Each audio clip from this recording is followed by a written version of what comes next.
Bonjour Jean-Luc Lemoine. Bonjour Philippe. Jean-Luc, tous les jours vous intéressez à un programme pour nous, c'est votre session de rattrapage. Et aujourd'hui, en ce jour des morts, vous avez préféré nous parler d'amour. Oui Philippe, et on se demande pourquoi.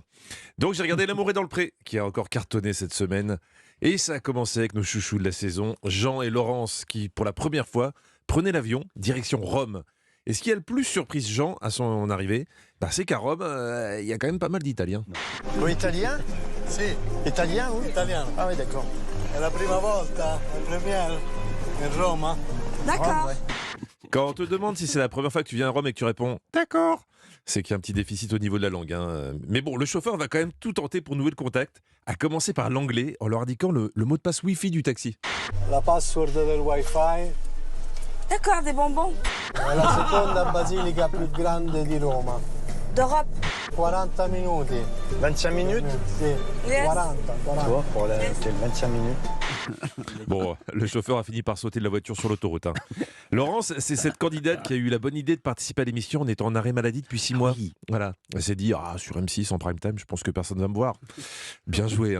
Car ses collègues de boulot n'ont échappé à aucun détail de son voyage romain. Ce qui me plu, c'est d'avoir un légion. Je t'aime tellement que pourra faire un mot si bien en long qu'à travers qu'un grand comme ça. Ah ouais, vous avez remarqué, quand elle rigole, Laurence, elle grince. Ouais.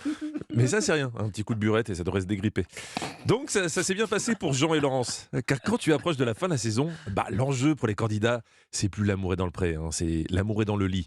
Et ça a créé de la tension entre Alain, un cow-boy breton, et sa prétendante qui n'a pas voulu franchir le pas. D'après ce que tu dis, c'est que si j'ai pas envie ce soir, j'aurais jamais envie. Ou alors toi, tu n'auras plus envie après. Ouais, Voilà, c'est ça. oui, ça c'est très possible.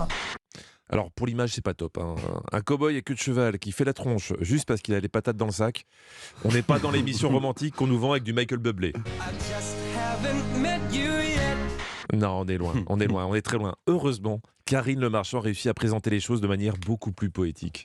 Notre éleveur de chevaux de 72 ans a en effet proposé à celle qui le charme depuis son arrivée par sa nature sauvage et spontanée de sceller leur attirance par un rapprochement nocturne plus substantiel.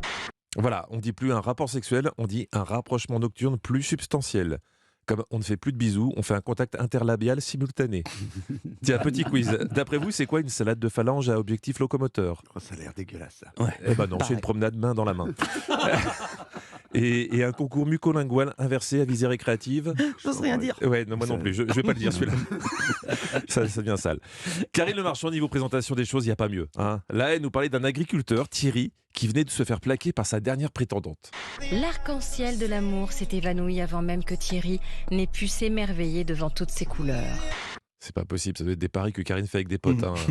Donc Thierry, deuxième fois qu'il se présente dans l'émission, deuxième fois qu'il finit tout seul.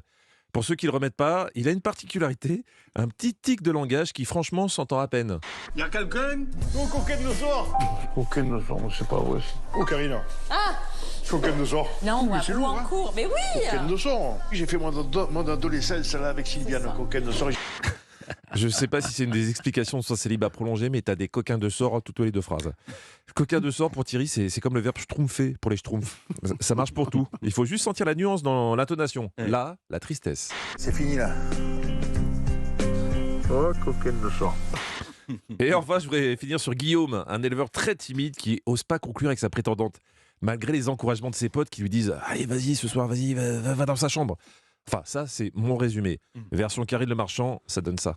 Guillaume saura-t-il écouter les conseils avisés de ses amis et franchira-t-il la porte de la bergerie avant que sa brebis Noémie ne s'enfuit? Ouais, là, je peux pas lutter, elle est trop forte.